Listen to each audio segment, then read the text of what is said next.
கல்பனா சாவ்லா மண்ணில் இருந்து விண்ணை தொட்ட அற்புத மங்கை. அவரின் அப்பா பிரிவினைக்கு முந்திய இந்தியாவில் இருந்து வந்திருந்தார். பாகிஸ்தானில் இருந்து அகதியாக எல்லாவற்றையும் அங்கே விட்டுவிட்டு கொஞ்சம் காசு, ஏகத்துக்கும் நம்பிக்கை என்று சாதித்து காட்டியவர் அவர். அவரின் கரம் பிடித்து நடைபயின்ற குழந்தை கல்பனா என்பதால் கொஞ்சம் அடம் அதிகம். 4 பிள்ளைகள் இருந்த வீட்டில் கடைக்குட்டி என்பதால் இன்னமும் செல்லம் தூக்கல். எல்லா குழந்தைகளும் வெளியே விளையாடி கொண்டிருக்கும் பொழுது வீட்டின் சுவற்றில் விமானங்களை அவரின் பிஞ்சுக்கரங்கள் கிறுக்கிக் கொண்டிருக்கும்.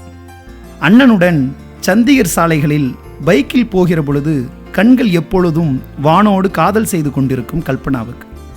தாகூர் அரசு பள்ளியில் படித்து நல்ல மதிப்பெண்கள் பெற்ற பின் கல்லூரியில் சேர வேண்டும் என்று முடிவான பொழுது பெண் பிள்ளைகள் யாருமே படிக்காத பஞ்சாப் பொறியியல் கல்லூரியின் ஏரோநாட்டிக்கல் துறையை அடம்பிடித்து எடுத்து சாதிக்கிற பெண்ணாக கல்பனா உயர்ந்தார்.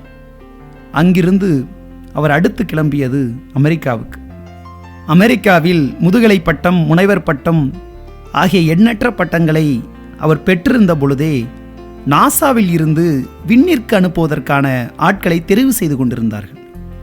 3000 பேரில் இருந்து உயிரை உறைய வைக்கும் தேர்வு முறைகளின் மூலம் இறுதியில் 6 பேரை தேர்வு செய்தார்கள். அதில் ஒருவராக கல்பனா சாவ்லாவும் தெரிவு பெற்றார். பயிற்சிகள் எந்த அளவுக்கு இருக்கும் என்றால், ஒரு இருண்ட பிரதேசத்தில் கொண்டு போய் விட்டு விடுவார்கள். பிணம் போல கணக்கிற ஒரு பொதி மூட்டையை அவரின் கரங்களில் திணித்து விடுவார்கள். இந்த பக்கத்தில் இருந்து அந்த பக்கம் கொண்டு போய் அந்த மூட்டையை சேர்க்க வேண்டும். பிணம் போல கணந்த அந்த மூட்டையில் உண்மையிலேயே பிணம்தான் இருக்கும். இவற்றையெல்லாம் தாண்டி விண்ணில் முதல் முறை கல்பனா பறந்த பொழுது விண்வெளியில் பயணம் செய்த முதல் இந்திய பெண்மணியானார்.